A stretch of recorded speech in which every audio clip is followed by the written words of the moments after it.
How do you make a short-term rental irresistible and profitable from the very first guest? See, in short-term rentals, the most important part of the business is actually before you have your first guest.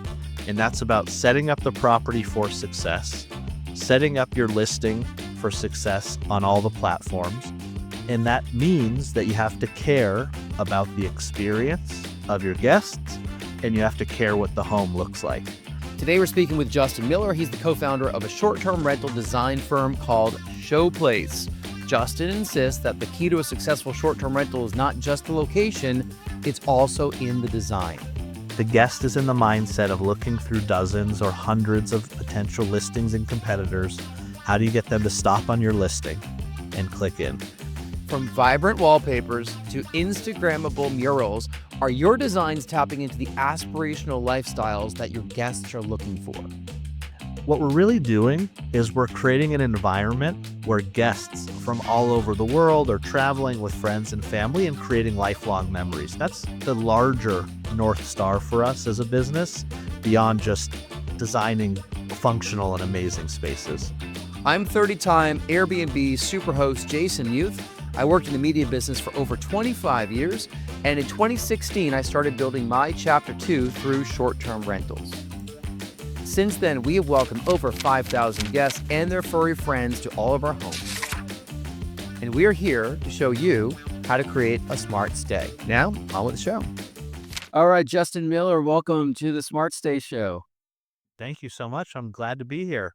Well, you know what? We needed to go right to the top. We have the co-founder of Showplace talking all about design, why design is really important for your short-term rental, how these guys can help you design your property. Because if you look on our website, they have such fantastic designs, and they know a thing or two or three or maybe 1,000 about what design goes into short-term rentals.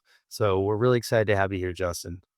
Thank you. Yeah, glad to be here. And maybe it might be helpful if I shared a little bit about my story in short-term rentals of real estate before we get started. I would love to hear that, but I do have to ask you our first question that we ask all of our guests. Are you ready? Of course, I'm ready. All right. What superpower sets you apart from your peers? My superpower is being able to do an above average job for an above average period of time and just stay super focused for a long period of time. On my resume, I've done 2 companies and have stuck with it for over 5 years each. And with Showplace, I'm getting to that 5-year mark and just staying very focused, trying to do good work. And what I found is that the longer I stay in the game, the higher likelihood I get hit by the lucky bus. Well, you know what? Rory and I have talked about luck a lot, and I do believe in luck, but I also believe that if you put yourself into more situations where you can be lucky, you're more likely to become lucky. So that above average consistency that you have there, Justin, I think is actually more than most people can say who they have the shiny object syndrome. Absolutely. I think sometimes it's actually a fault that I talk to my team and I say, hey, we're just going to keep executing. We're going to stay in our lane. We're going to put blinders on for years at a time and just try to be the best in the world at one thing. And then eventually start to expand outwardly from there. So eager to hear about how you started Showplace and where you came from, at least in your past in the short-term rental world or whatever you were doing beforehand. I do want to say I would, at this point, joke about Rory and his design skills, but he actually is better than he thinks. Uh, you've designed the bedroom, you've designed the backdrop there, you've been a really good sounding board for many of our short-term rentals, and you probably don't get the credit you deserve. Well, I appreciate that, but I think it's going a little 180 since I'm used to doing legal work, which is deep in documents and some of the stuff that people might find pretty boring. I found working on our actual own short-term rentals as a way to be creative for a little bit. I might not have the same sort of standards that professional designers would have, but it's been fun. So tell us a little bit more about your story, and I have a couple questions that that I can kind of relate from our own experience designing places. Absolutely. In 2013, I co-founded a company in the short-term rental space called Pillow. Pillow was a technology platform for property managers, and we also manage properties. We both created the software and management. At our peak, we managed about 800 homes in 10 different markets. And during my time there as the COO, I oversaw over 40,000 guest reservations. And so I learned absolutely everything there was to know on what to do and most importantly, what not to do. And so I took all of that experience with me when starting Showplace. In 2018, we were very fortunate enough to be acquired by Expedia Group, who owns Yeah. VRBO. And so the team went to VRBO for a number of years. And then, really, in 2021, that's when we started Showplace. Sorry, I had my microphone on mute right there. So 2021 is take us to that point right now when you started Showplace. Like, what have you learned in the years since then? Yeah. So, what I saw was that in 2021, there were thousands of new investors jumping in to start short-term rentals. And based on all of my experience, having managed hundreds of short-term rentals, I felt that many investors were doing it wrong. And what I mean by that is that they would launch a business and then they would not understand why after 9 months or a year, it wasn't performing as well as it possibly could have. And the root cause analysis for that was that they were not setting up the property for success on day one. See, in short term rentals, the most important part of the business is actually before you have your first guest. And that's about setting up the property for success, setting up your listing for success on all the platforms. And that means that you have to care about the experience of your guests and you have to care what the home looks like. And what I like to say is that it's not very easy to change the location of your property, but the next best thing that you can do is make sure that it looks amazing in the photos.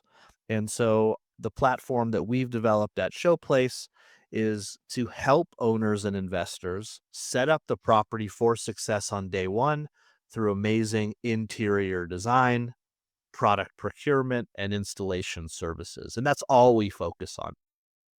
Yeah.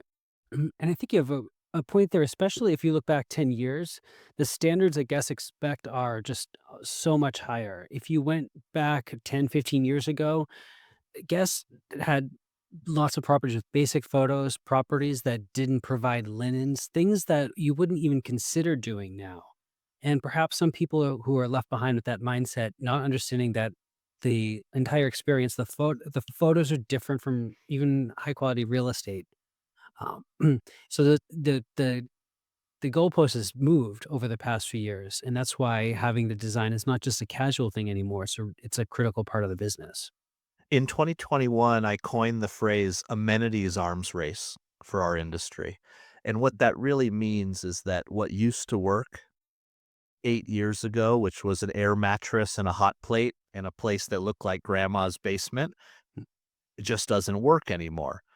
And really, there's a tale of two stories when it comes to investors in short term rentals. Number one, you have the bottom 75% of people who are struggling today to get by with more competition than ever and places that are not getting booked as often. And then in every market, you have the top 25% operators. And those people are booked and have high occupancy rates, are increasing their nightly rates in the same market. Those are the tale of two Airbnb investors. And so what we like to do is we like to focus obviously on the hosts and investors who want to be a top 25% performer in their market. And that starts with what your property is going to look like, what the experience looks like, and then ultimately the first 5 photos in your listing. So, Rory, one of the interesting pieces of data that we've researched over the last 4 years has been guests stop on a listing on Airbnb. 80% of them don't get past the first 5 photos. And what that tells us is that the vast majority of our budget for setting up a property needs to be invested in what we think those first 5 photos are, and then we work backwards from there. And so there's really some key strategic factors when it comes to allocating your budget, getting set up for success. And then there's really 2 outcomes. Number 1 is that you're gonna have a higher return on your investment if you're set up for success on day 1. And number 2, and this is the part that I like, is there's a lot less of a headache factor when dealing with short-term rentals 9 months or a year down the line because you've thought of everything. Can you share some things that are consistent with those first 5 photos that you strive to achieve with new customers? Yeah, so when we look at the first 5 photos, we also look at the data and understand that the majority of the time, the person booking and making the reservation is likely going to stay in the primary bedroom. And so what that tells us is that we need to highlight the primary bedroom first. And so one of the 5 photos in that real estate, we like to have the primary bedroom, and we invest a lot of time into what that primary bedroom should be because the person booking for their family or for their friends is often going to stay in the primary bedroom. That's one. The second one is it also can highly depend on the unique amenities of that property. So we've seen a big trend going towards an aerial view of the backyard space that might show a pickleball court, a basketball court, the hot tub, a cold plunge, all of these various amenities now that guests are coming to expect to earn top dollar. And so I would say that accentuating the benefits of your property while also paying attention to who your demographic is booking, which is going to be the primary bedroom. Now, with this design, I think it's a fascinating topic is how this is different from designing a primary residence.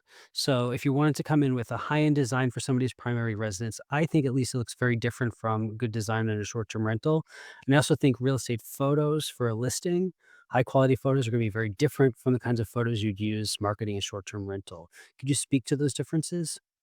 Yeah, so the quality of the products that we like to go for in the short-term rental are going to be contract grade. These are going to be what hotels are buying, slightly higher quality materials, also more expensive, but they're going to last longer. They have to last the lifetime of a short-term rental.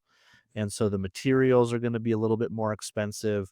And then as far as the layout, we like to make sure that the property, if it's going to sleep the maximum occupancy of 8 people, for example, that the table in the living room can actually seat 8 people. We see this all the time. People are trying to maximize occupancy, but then they don't have enough seating in the living room or in the dining room for those met for that number of individuals. And so I would say that those are a couple of the points that we look at from a design and functionality perspective that try to match and maximize your return on investment. I've always tried to have some photos that pop with color, right? Like it just, eye-catching design. One thing we're doing with our co-hosting business in Provincetown is we always redo photos. Whenever we get a new client on, we insist on it as part of the onboarding fee. And I found a lot of the clients that had listings before we got a hold of them have very white photos. Like the first 5 are even white. I had one potential client. I don't think he signed on with us, but he had like photos of 4 of his decks off his house. And I was like, why do you need all 4 of these? Like, I get it, there's outdoor space, but he couldn't get past that. Speak to the impact of color and eye-catching content in those first few photos. Yeah, so the theory around the first 5 photos is all about stopping the scroll. And what that means is that the guest is in the mindset of looking through dozens or hundreds of potential listings and competitors. How do you get them to stop on your listing and click in? We know from the data from Airbnb that when you book a property on Airbnb, you're actually booking an aspirational lifestyle property most of the time. In other words, when I book a hotel, I don't really care what it looks like as much. When I book an Airbnb, I'm going for something that's slightly above where my current home looks like. It's a bit aspirational. And so the photos that have the most color, I do believe are going to help guests stop the scroll, take a look at your property. That could, and there's very reasonable design aspects when it comes to setting up your property for this. Number one is wallpaper. Using wallpaper is a very inexpensive way to add a lot of pops of color. And the hidden truth on why a lot of interior designers love to use wallpaper is that if you have a full wall of wallpaper, you actually don't need to invest in much artwork that goes on that wall. And so it can be a great cost savings tactic if you use the right wallpaper. And then that color will definitely help pop or have an accent wall in every single room. We even love the use of neon signs in some of our rooms to be able to have a pop of color and something that's unique and gives it some flavor. All those things are great for getting guests to stop and look at your listing. All very Instagrammable moments. People can have their photos taken and share with their friends. Looking at some of your clients right now, I see a lot of chair rails too, and difference in color. Where you have one color above it and one color of the molding. Uh, we love wallpaper. We did that at one of our places. We've done murals in one of them, and we did stenciling in another one of them. And I'm the stenciler right there, and that was not fun. But it adds pops of color in every single one of those situations, and frankly, the murals, we're really proud of those. I hired an artist to do it, and we have original artwork on the walls of our property now. Do you think, Justin, that these are pretty consistent things that can be done across the country? Because I know a lot of these listings that really pop and stand out are in these high profile short-term rental markets, the Palm Springs or Joshua Tree or Austin, Nashville, Orlando, all the big ones that have been talked about ad nauseum on the podcast. But what about those short-term rentals that are in markets that, aren't necessarily known for those destinations? Like, do these strategies still work for those? 100% yes. One of the things that we've noticed is in every market, the slogan of live like a local, which is what Airbnb prides itself on, definitely applies. In other words, if you can bring in local flavor of that neighborhood, of that town, regardless of where you are in the country, it really helps to ground your experience and elevate the experience for guests. So if you're in a beach community, we'd love to see a surfboard on the wall, for example, or some of the local, um, restaurants and recommendations even, or maybe there's jams and jellies if you're in upstate New York and you have, different items and things that are related to the culture. We have properties that were in wine country, and obviously they can bring in local taste of wine and other things that are in those areas. And you have to realize the guest mindset is that they're looking at your specific market for a reason, right? They could look anywhere in the country, but they're looking in your town, they're looking in your area, and they want to have those local feelings. And I think that that goes quite a long way. And I think you can do it in absolutely any market. I've even seen a trend where there's some savvy hosts who are branding the local experience of their property. They're getting merchandise made with the logos of their property and other things. They're actually selling t-shirts and hats and tote bags in their property for additional revenue. And I think it can work. And I think people love it. I'll give you one quick example. My family and I spent a milestone birthday at a place called Big Al's Lake House in Lake Tahoe. And we love the experience. I don't know who Big Al is. I'm assuming he's the owner, but it really didn't matter. Like, it's a memory. It's a branding that is a very interesting thing because when you're traveling with your family or with your friends, you're creating lifelong memories. And I think some people definitely want to bring that home with them. And there's a way to actually do it as a host to make additional revenue there. Rory, I feel like I'd wear Big Al's Lake Home graphic T-shirt that was purchased at J. Crew or somewhere like that. One of those random stores with a random shirt where you're like, I don't even know where this is, but that's pretty cool. It's And I'm already building out our merch store for our different properties with the different logos right now with the QR code that's gonna be sitting on the dining room table for people to buy some merch with quick well, delivery. So I well, don't so have anything in my head. we have some QR codes for some of our products that we've gotten through Manila, and we've had those folks on the podcast here. I should have worn my logoed hat because Justin, you'll appreciate this. I have logos for each one of our properties. So, I do have a hat for each one of them. I've just never made them available for people to purchase. Uh, Question. So when people reach out to you, are they good designers in their mind? Like, do they say, I know what I'm doing, but what can you do better? Or are they saying, I have no idea how to design this property. I need you to help me? The vast majority of investors that we get, they know they're not great at interior design, and that's why they want to work with a professional. So we're very happy to take the lead and the reins and show them exactly what we think that they should do. I would say 20% of our clients believe that they're very good interior designers and they want a professional to collaborate with. And so we'll obviously collaborate with them and give them our opinion. We've become what I call, Jason, experts in our opinion, and we are quite opinionated. I think good design firms should be opinionated about what we put out into the world because we deeply care.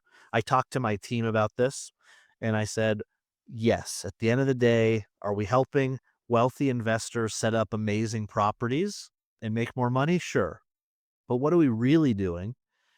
What we're really doing is we're creating an environment where guests from all over the world are traveling with friends and family and creating lifelong memories. That's the larger North Star for us as a business beyond just designing functional and amazing spaces.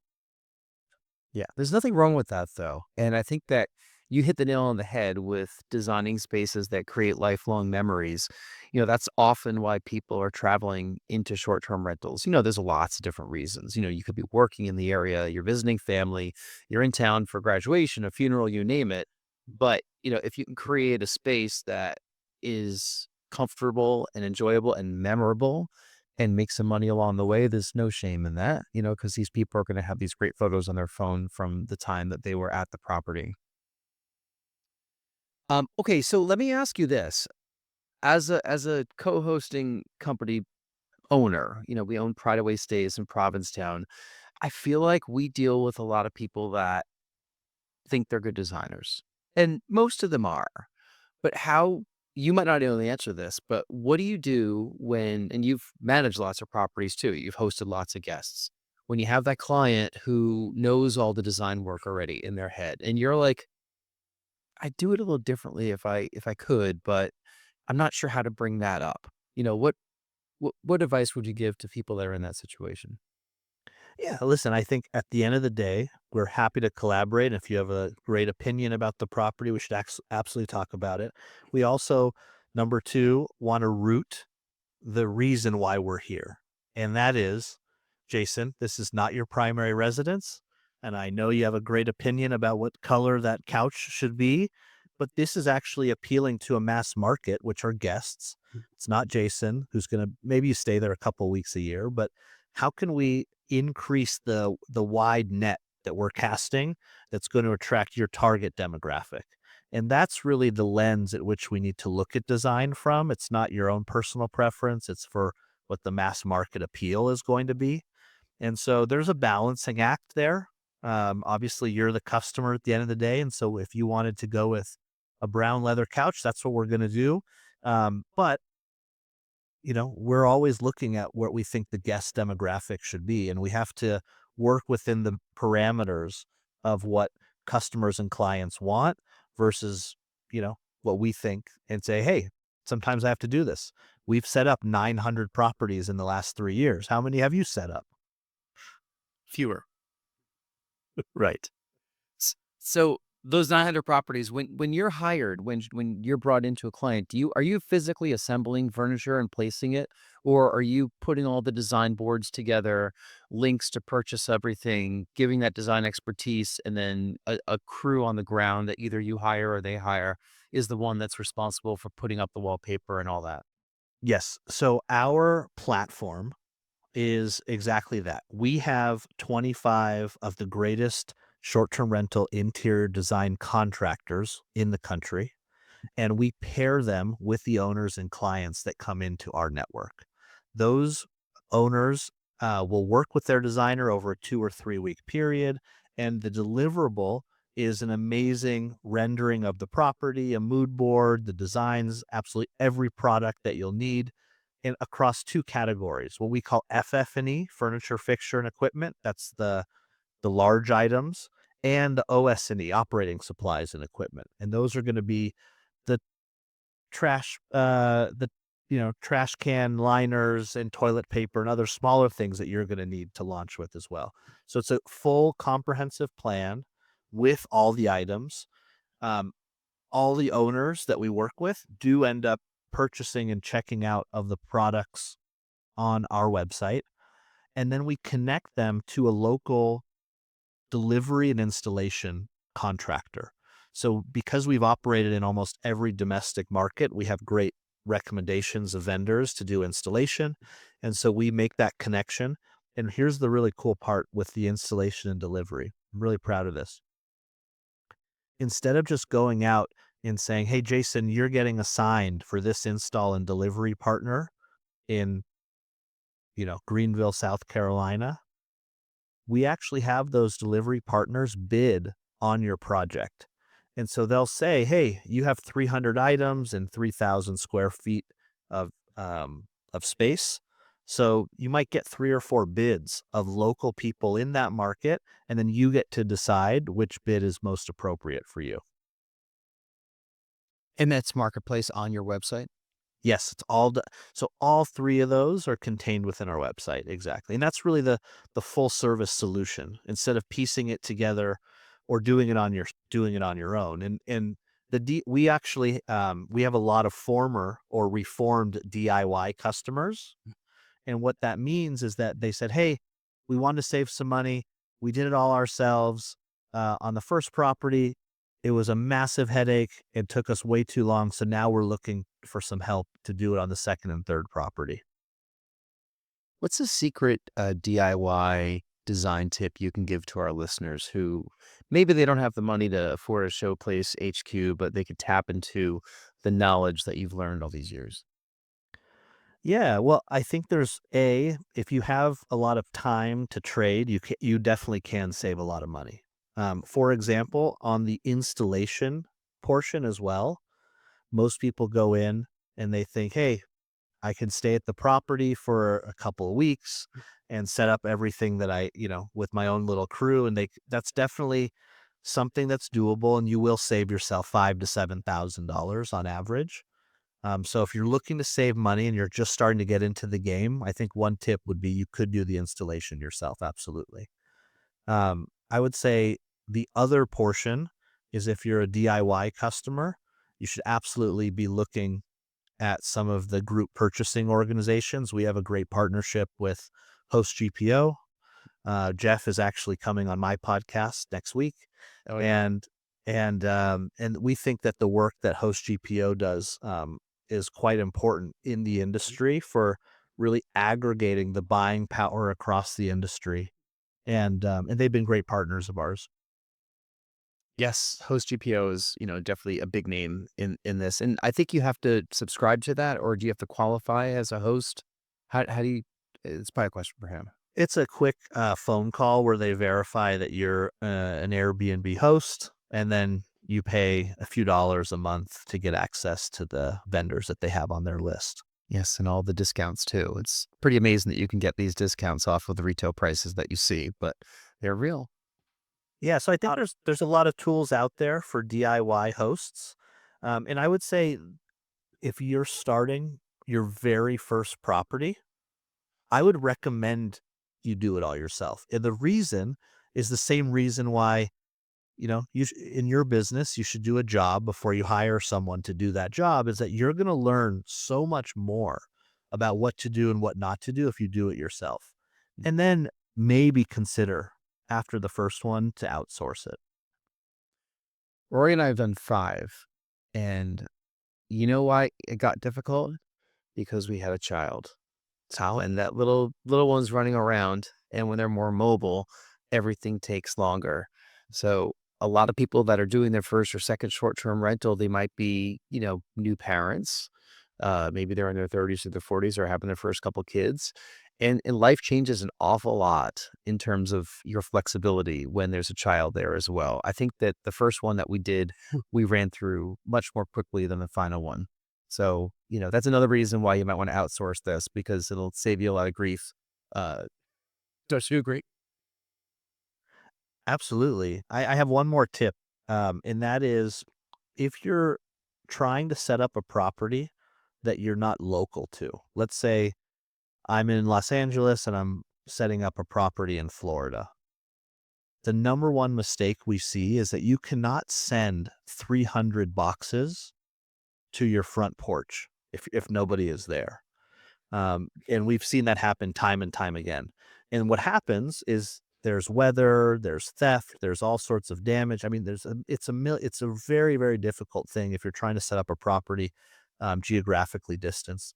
So one tip for a DIY customer that we've seen work successfully is that you can contract a local storage unit, ask them to receive packages for a month period of time, and you rent that storage unit out, and then they will consolidate those boxes inside of a local storage unit, and then you just show up with a U-Haul truck after that month period, and you can get everything situated that way. That's a inside tip that I think could work quite effectively for folks looking to save money on that.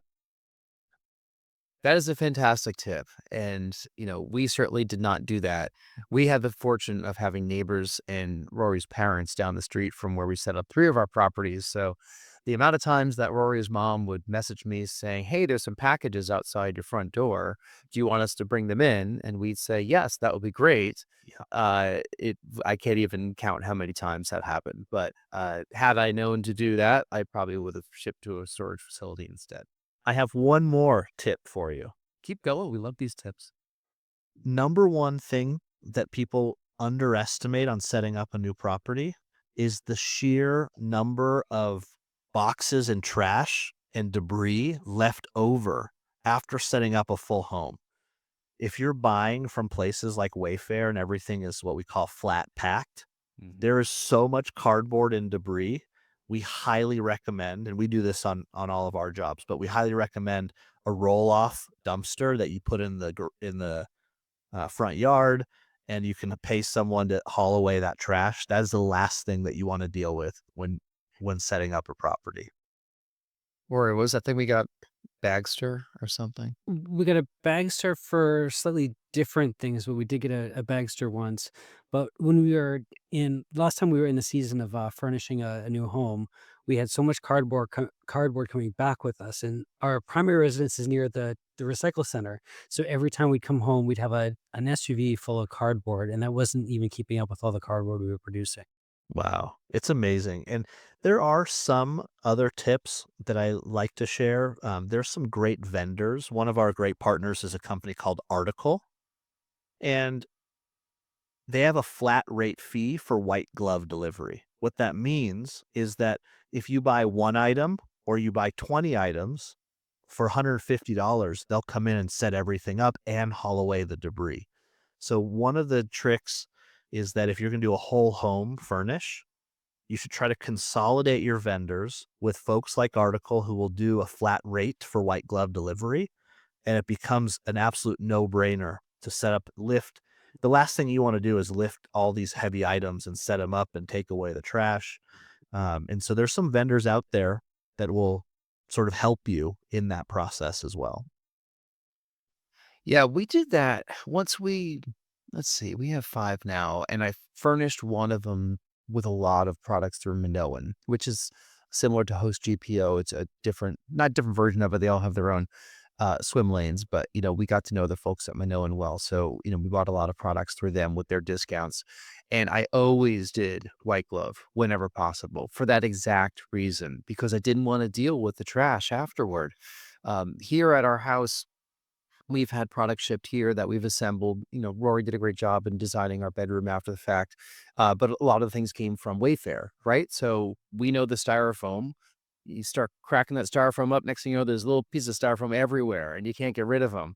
But, the cardboard and all that, like, my job in those situations was legitimately to remove the debris from the room and keep the child away. That was the job, because if I didn't do those things, the job wouldn't get done, and at least I was adding some value. I love that. Yeah, there's a lot of things like that that you just have to experience, and all of these things are based off of experience. And so yeah, I think there's a very valid reason to do it yourself, especially for the first time, and others that you might want to work with an expert. Rory, as an attorney, you understand that, right? Some people want to do their own legal work until that doesn't work for them, and then you want to hire an attorney to do it the right way. Right. You don't want to pretend that you're an amateur electrician or an amateur plumber when you're, rehabbing the house. Exactly. Exactly. So we will link up with Showplace HQ in the show notes here. We'll link up to your podcast also if you tell us about that. Can you plug it? Absolutely. So we're launching a podcast in Q4 of 2024 called Showplace. Very Kind of original creative. name, Yeah. very original. And our Showplace podcast is going to have amazing business leaders, both in real estate and the short-term rental space and startups, just people that I'm interested in chatting with. And so, yeah, I'll send you the link for that as well. Excellent. Well, this show is now called the Smart Stay Show, and we have a separate endeavor called Smart Stay Coaching. And there's no, what a coincidence. Well, let's name it the same thing, right? Um, Justin, one last question before we let you go. Can you tell us what's one thing that you wish that you knew right now one thing that you wish you knew right now when you started, Awesome. that you learned along the way? From the perspective of a short-term rental investor, I think that it's very easy to underwrite properties with a short-term rental lens and say, oh, I'm going to earn 3 times, 4 times long-term rents without understanding the true effort that it actually takes to run and manage a successful short-term rental business. The business itself, and I wish I had known this going in, was you have a real estate business. You got to buy the real estate right. You got to underwrite it and make sure the regulations, everything works well. And you have to be in the real estate business, and you have to be in the hospitality business. And those are two distinct businesses that are very important to understand. If you love real estate and you don't want to be in the hospitality business, maybe doing long-term rentals is a better fit. If you love hospitality, but you're not great at the real estate part, you know, maybe don't buy and maybe, lead Co-host. something or co-host. Co-host, yeah. Yeah, and I think that there's really our industry needs to understand. I wish I would have known this, and I like to propagate this, is that you're both in the hospitality and real estate business, and it can be an amazing investment, and the returns can be amazing. But I think it's important to be eyes wide open about that. Yeah. We certainly didn't know that when we came into this. We literally bought a second home and we said, I think there's a thing called Airbnb. This is back in 2016. I said, Right. we should go try that out. Maybe we could actually do pretty well with it. And here it is 8 years later. That's what we do full time. So And you know what the irony is, Jason, is that when you offer the service of vacations to other guests and people traveling, it actually means that you yourself have a hard time taking a vacation. And mhm. the reason is because unless you have those systems set up, it's very hard to step away from the business. It's a 24/7 business. I just said this to Rory's brother a couple days ago because, it was Veterans Day recently. We're recording this in November. And I was like, yeah, 3-day weekends, holidays, I don't even know what they are anymore. I just know that I'm pretty booked, but like, every day I'm doing something, right? When I used to work for somebody else, I look forward to the long weekends, but now there's no long weekends because you're always working, right? Yeah, that's amazing. Well, thank you so much for appearing with us, Justin. I don't know if you get this, but I get called Justin all the time. I'm not sure why they think that Jason is Justin. I don't think they think Justins are Jason, but maybe it is reciprocal. But I get Justin all the time, so I always get your name. Well, thank you. Great Yeah. minds think alike. They certainly do. And thank you for listening to Smart Stay Show. We really appreciate it. We appreciate if you could subscribe to the show. We love 5-star reviews. Read all your comments. And if you want to appear on the show, you go to smartstayshow.com, fill out the form, and let us know who you are and what you want to talk about. On behalf of Rory and Justin, I'm Jason Muth from Product Stays. I will see you next time.